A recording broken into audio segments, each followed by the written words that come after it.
last interview of the day. The only band brave enough to come up after their set. First the best, second the same, last the best of all the game. I have a feeling I'm going to be thrown a few times during this interview. Already been thrown my once. Water. My water, motherfucker. A few weeks back, I had Kevin Lyman here, and we were talking about the new venue. And I asked him who he was most excited to see, and he was really excited for the Used. He specifically said, I can't wait to see Burkett back up on stage and the Used take the stage. How's the experience been so far for you guys being back on Warped? It's been amazing, man. It's been 10 years since we did it for the first time, and Kevin Lyman is the Used is his favorite band of all time. That's the reason why he started the Warped Tour like 20 years ago. Right, of course. Because he knew that someday there would be a band like the Used out there. He did it thinking, towards the future of good music. No, it's been a blast, though. The crowds are amazing, as you guys have seen all day. The crowds have been epic, and it's just great to be out. Warped Tour never really changes. It kind of stays the same, so it's like family. You guys are in kind of a different place as far as promoting this record, because you had a long relationship with Reprise, and the new record, Vulnerable's out now. What's it been like to not really be working with the same people and not have that major label backing? It's been amazing, man, being able to do what we do. Obviously, when we first started with Warner or Reprise, we were promised 100% creative freedom, which is total BS. If I can say that on the radio, BS. You can, Sweet. Absolutely. That's the shit. Saying BS is so the we kind of like to think about it as like a bad relationship with a girlfriend. You've been trying to break up with her for years, and then finally out of nowhere she breaks up with you. It's like, wait.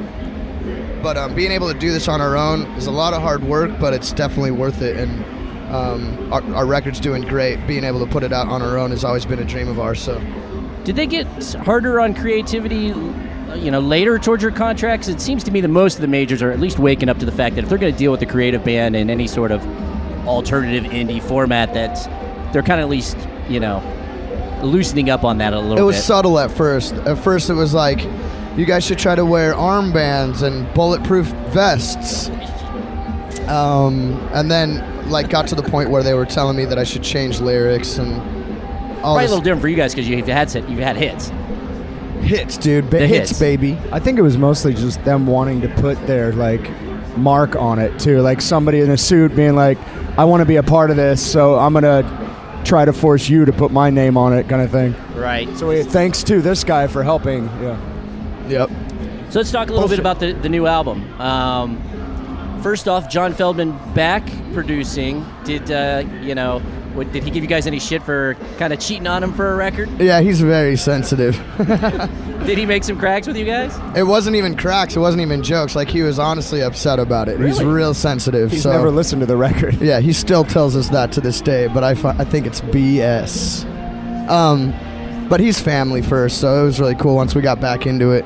He's willing to experiment and do anything that we wanted to do, obviously. And he's a hard worker, man, and we're really comfortable with him in the studio.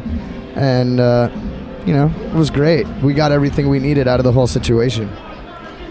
I feel like I need to ask about the Canada story, at least a little bit, since it's been in the news recently. But I don't necessarily need to know why you guys didn't get there, but I'd like to you to describe the scene to listeners. What happened when you got to the border? It's actually an amazing story. We tried to go through at 3 a.m. They told us that Canada was closed. So they sent us back out, which is a lie. And on the way back out, the U.S. X-rayed our bus and searched us and all this. So then we waited till 7 a.m. We went through. We tried to get into Canada.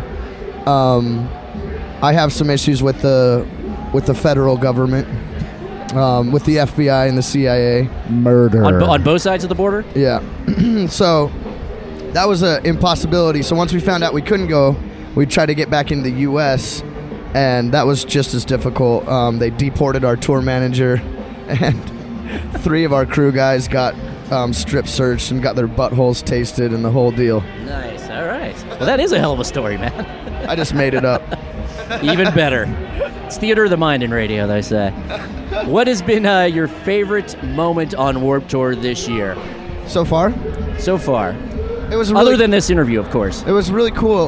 The first Warped Tour date in Salt Lake City, we had ex-drummer of the Used, Brandon Steiner, could come up and play a box full of sharp objects with us. So that was pretty kick-ass. Nice. The crow that comes and visits our bus every night. The Crow. What is The Crow? Just a movie that came out in the 90s. Ow. Walked right into that one. The crowds have been great, though, man. That's probably... I heard the Pomona was just insane. Pomona was awesome. San Fran was, like, record-breaking. I think there was, like, 21 million people there. So that was blast. Well, thanks for coming by. The show was amazing. Usually this is the part where I tell everyone, hey, come out and see the Used. They're on in 20 minutes. But you missed it. It was a great show. Suckers. And thank you guys for stopping by. Talking Welcome. to KUKQ. Yeah. We'll be back soon, man. Yeah. Thanks for having us. Appreciate it.